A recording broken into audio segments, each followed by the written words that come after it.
I'd like to welcome Dr. Thomas O'Donnell, who is a senior vascular surgeon at the Tufts Medical Center, and also the Benjamin Andrews Emeritus and Chair of Surgery at Tufts University School of Medicine. Dr. O'Donnell graduated from Harvard College in 1963 and summa cum laude in 1967 from Tufts School of Medicine. While serving as the chairman at the Department of Surgery at Tufts Medical Center and Tufts School of Medicine, he was asked by the trustees at Tufts Medical Center to serve as the CEO and president of the institution, a position he held for almost a decade through 2004, while he practiced vascular surgery part-time. He then returned to vascular surgery full-time and clinical research. He recently co-edited the Clinical Practice Guidelines for the Society for Vascular Surgery and American Venous Forum Management of Venous Leg Ulcers. Currently, he is the co-chair of the revision of those guidelines, as well as the chair of the AVLS Guidelines on Lymphedema. In addition, he has authored 210 articles in peer-reviewed journals, 74 book chapters, and 15 videos and films on techniques. Dr. O'Donnell has served as the president of the SVS, the American Venous Forum, the New England Society for Vascular Surgery, the Eastern Vascular Society, and the Boston Surgical Society. His current areas of research have been on chronic venous insufficiency and lymphedema. Thank you for agreeing to do this podcast. Well, thank you for having me, and thank you for joining the team that's going to work on the revision of the venous ulcer guidelines. As we were saying before, I'm really looking forward to it. I think this is increasingly important, but you've also spent a lot of time looking at lymphedema. Can you tell us a little bit how you got interested in this? Yeah, that's an excellent question because we're going to talk about the relationship of the lymphatics and lymphedema to venous ulcers, and therefore it's a dual process. When I finished my general surgical residency at Harvard Service in Boston City, I had a little time before I started my vascular fellowship at the Mass General nearly 50 years ago. And during that time, I took a year in London at St. Thomas's Hospital. And here the duality concept comes into play. The professor and chief of the department was John Kinmouth, probably the leading expert in lymphedema at that time. And there was also a young professor who was professor of vascular surgery by the name of Norman Browse, who specialized in venous disease. So there was a duality where I had my interest in both of those processes stimulated. Professor Browse went on to become president of the Royal College of Surgeons and was knighted for his work in surgery. So that's what developed my interest in lymphedema. And when I went into clinical practice in Boston, in those days you had Linton still practicing, Clem Darling, John Manick, and you had to have a shtick. So no one was covering venous and lymphatic disease. So I sort of had that along with the usual vascular problems as my shtick. So you said that there's a nexus between the two, between the lymphatics and the venous system. Can you describe a little bit about some of the work that you've been looking at? Because we see, as we were saying before, an increasing number of patients with lymphovenous disease, and your research has really been pioneering in this. Right. Well, it starts out, as they say, at birth. The lymphatic system arises from the venous system, from the cardinal sacs, and then develops six sacs along the way to differentiate into the lymphatic system. So they're intimately joined, if you will, at genesis. One of the things that became apparent is that these patients, majority of them with C6 disease and C5 disease, have significant edema. And one of the things that we wanted to understand was how do the lymphatics participate in generating this edema? And as you know, there's a modification of the 125-year-old concept by Starling on what produces edema in patients with venous disease. Patients have venous hypertension. the fluid leaks out into the interstitial space. And it used to be taught under the Starling principle that that was reabsorbed by the capillary on the venous side. Levick and Michel, through some elegant experiments, proved that that was not true. And what they showed was the glycocalyx blocks the reabsorption of interstitial edema fluid, and that edema fluid has to be transported by the lymphatics. And therefore, if you get an overload that occurs in venous edema, where the lymphatic transport is insufficient to remove the fluid, then you get edema. I think most people tend to think of the lymphatics as a system of pipes, and it really isn't. That requires active transport back to the venous system. And it does that in two ways. One, when you're walking, the calf muscle pump plays a role, but the major impetus to transport is the contraction of what we call the lymphangions, which are discrete segments of the lymphatic tree. And they have smooth muscle cells there, and they contract rhythmically.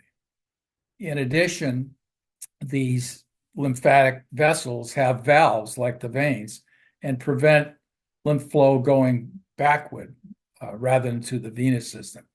And one of the interesting aspects of more modern pathophysiology is looking at the contractile events that occur in the lymphangion under various disease states. And I had the good fortune of working with some very pioneering individuals by the name of Eva Sevick and John Rasmussen in Texas, who helped develop the application of near-infrared fluorescent imaging, or NIRFLI, and they're able to image the lymphatic tree, but particularly the lymphatic vessels, which the standard ICG technique doesn't do. And therefore, you can watch the transport of lymph up the lymphatic tree, as well as the number of contractile events to propel it. That's a way of looking at what occurs under disease states to propulsion. And one of the things that we observed in patients with venous ulcer is a markedly reduced number of contractile events, as well as, you'd expect, diminished number of lymphatic vessels to transport back to the venous system. So that one would want to try and improve the stimulation, if you will, of these contractile events. And what's interesting is that team has gone on to show that manual lymphatic drainage, an important component of conservative care, as well as intermittent pneumatic compression, which also propels, increases those contractile events. Most people think that, gee, the effect of pressure is to squeeze the fluid back in the extravascular space. But it's more than that. There's stimulation of the contractile events in the existing lymphatic vessels. That's a long answer to your question, but I think it summarizes the pathophysiology. Important that you're studying the basic pathophysiology, because without that, I don't think we can actually develop some of the treatments. You've looked at some of the treatments for a while also. Can you mention a little bit about your work in terms of treating these patients? Yes, well, the standard treatment, as we all know, is attention to the wound, providing good material to promote ulcer healing, and the other is compression to reduce the edema. That component is important because it's been shown that promotes ulcer healing through the mechanism of lymph flow washes the bacteria that's around the wound away from it. And also there's effect on oxygenation of the tissue when you have extensive edema.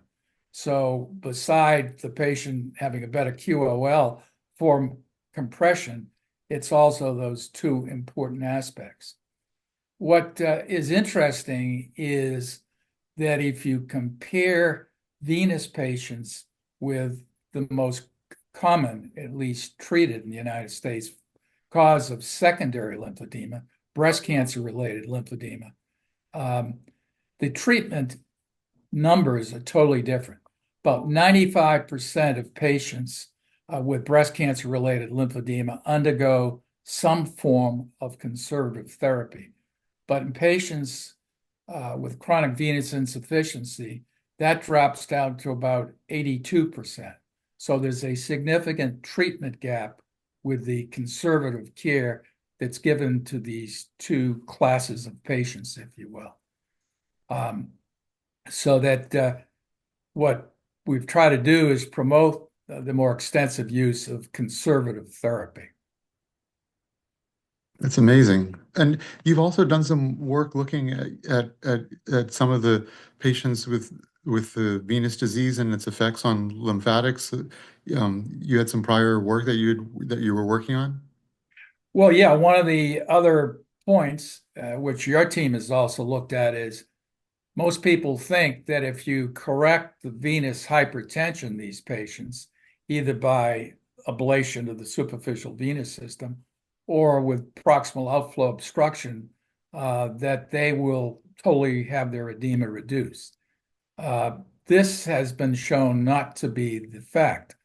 One of the first studies was by Dr. Jew in Mississippi, where he used lymphoscintigraphy before and after stenting to see what happens. And about 40% of these patients had a reduction and actually totally returned to normality in their limb regarding edema. Another 25% improved. What wasn't at least extensively described in that article was what was a SEEP class. I mention that because it would make sense in SEEP3 patients with venous hypertension due to outflow obstruction that if you corrected that, which that venous obstruction and the edema, then you would have, the venous hypertension, you have returned to normality as far as the lymphatics. That is not so with patients with C4 and particularly C5, C6 disease. So with that as a prelude, what we did was we used the technique of Nerfly to see what happens when you provide conservative care, such as intermittent pneumatic compression. And what it does is, under Nerfly, you see more vessels, lymphatic vessels recruited. You see a reduction, actually loss of the dermal backflow and reduction of the tissue and promotion of the fluid along the extravascular space. When you then turn to the large clinical results, which we derive from big data, that is using healthcare databases based on healthcare insurance, we saw the following, and I'm just going to resort to a slide to show this. We can start here. This is a study using IBM MarketScan database, which is a huge repository of data, of whom we identified nearly 86,000 patients with lymphedema. Age was 67, and there was a slight predominance of women. Of those, about 10% had coexisting chronic venous insufficiency, either C3 or greater, with lymphedema. Of those patients, around 1,000, 13% underwent venous interventions with a mean follow-up approaching 2 years. 16% had venous stents. 84% had endovenous ablation. And in this group, 60% had venous ulcers as indicative of advanced chronic venous insufficiency. And this slide sort of shows you what the results are. This group is the larger group with endovenous ablation. And prior to treatment, 51% required MLD, manual lymphatic drainage, or pneumatic compression drainage. These are a marker of requirements for significant treatment for lymphedema. Afterwards, there was a reduction of 13% significant to 39%. But the point is, after undergoing EVA, they don't totally lose their edema. There is a requirement for continued direct therapy of the lymphatic system. A similar story is seen in those who underwent stents. 54% required pneumatic compression, and after stenting, 36% required continued manual lymphatic drainage or pneumatic compression drainage, showing that the need for lymphedema-specific treatment still exists after correcting the venous hypertension. I think one of the best approaches specifically for patients with outflow obstruction was the flow diagram that was in Arjun Jairaj's from the Rain Center's study on patients with phlebolymphedema and outflow obstruction. And what he suggested is patients with CEIP clinical class 3 undergo complex decongestive therapy, that's manual lymphatic drainage or pump. And if they have persistent of quality of life limiting symptoms, then they have treatment with IVUS, treatment with stenting after an IVUS diagnosis. By contrast, patients with CEIP clinical class 4 to 6 undergo stenting first after IVUS confirmation. And then if edema, which impacts their quality of life, persists, which it will in a significant percent, go complex decongestive therapy. I think this is a good approach in these patients with this significant disease. Excellent. These are really important data, especially looking at the patients that I think we're seeing more and more of with the increasing diagnosis of not only venous insufficiency worldwide, but lymphedema and the patients with both disease processes. And the management is really not so clear. We have very little data on this, and you've been a pioneer in this field, and I want to thank you for helping educate and highlight some of these fields because I think it's extremely important. But you really pushed the ball forward, and thank you so much. And thank you for your contributions, which should not be unrecognized. Your team has published extensively in this area, particularly on the last aspect, what happens to lymphedema patients to their edema after either stenting or superficial venous therapy. Thank you. Thank you.